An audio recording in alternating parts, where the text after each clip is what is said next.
एक बार की बात है, गांव के पास एक हरा भरा जंगल था जहां बच्चे रोज खेलते थे। इस जंगल में मोनू और गोलू तो सबसे अच्छे दोस्त One, हर two, शाम three, छुपन छुपाई go! खेलते थे। I'm coming! आज भी वे खेल रहे थे। गोलू आंखें बंद करके गिनती गिन रहा था और मोनू जल्दी से एक बड़े पेड़ के पीछे जाकर छुप गया। मोनू अपने छुपने की जगह से धीरे धीरे झांक रहा था। तभी उसकी नजर अपने पीछे पड़ी और उसकी सांसें थम गईं।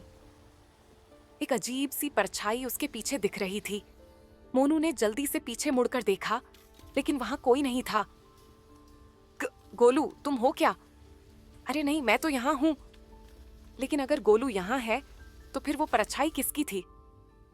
मोनू की धड़कन तेज हो गई, लेकिन वह डरकर भागा नहीं। उसने हिम्मत जुटाई और धीरे धीरे उस झाड़ी की तरफ बढ़ा जहां परछाई दिखी थी। कौन हो तुम? परछाई हिल रही थी। मोनू के कदम लड़खड़ा गए, लेकिन तभी गोलू भी वहां आ गया। दोनों दोस्तों ने धीरे धीरे झाड़ी के पीछे झांका और फिर जो देखा उससे उनकी आंखें फटी की फटी रह गईं। झाड़ी के पीछे कोई भूत या डरावनी चीज नहीं थी, बल्कि एक छोटा सा प्यारा सा सफेद खरगोश था। उसकी चमकती सफेद फर पर चांदनी पड़ रही थी, जिससे वह एक डरावनी परछाई जैसा लग रहा था। अरे मोनू, ये तो कोई भूत नहीं, एक मासूम बन्नी है। हाँ हाँ, सच में ये तो बहुत प्यारा है।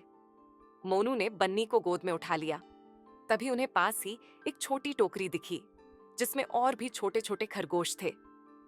अरे, ये तो अपनी मम्मी को ढूंढ रही थी। दोनों दोस्तों ने बन्नी को उसके परिवार से मिला दिया। अब वह खुश खुश उछल कूद कर रही थी। मोनू और गोलू मुस्कुराते हुए घर की तरफ लौट गए। आज उन्होंने एक बड़ी सीख सीखी।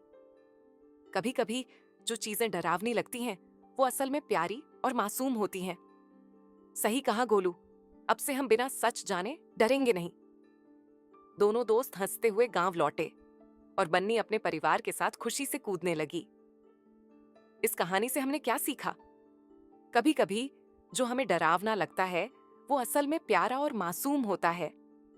हमें सच को जानने की कोशिश करनी चाहिए और डर से भागना नहीं चाहिए। अगर आपको ये कहानी पसंद आई तो इसे लाइक करें, शेयर करें और सब्सक्राइब करें। अगली मजेदार कहानी के लिए तैयार रहिए।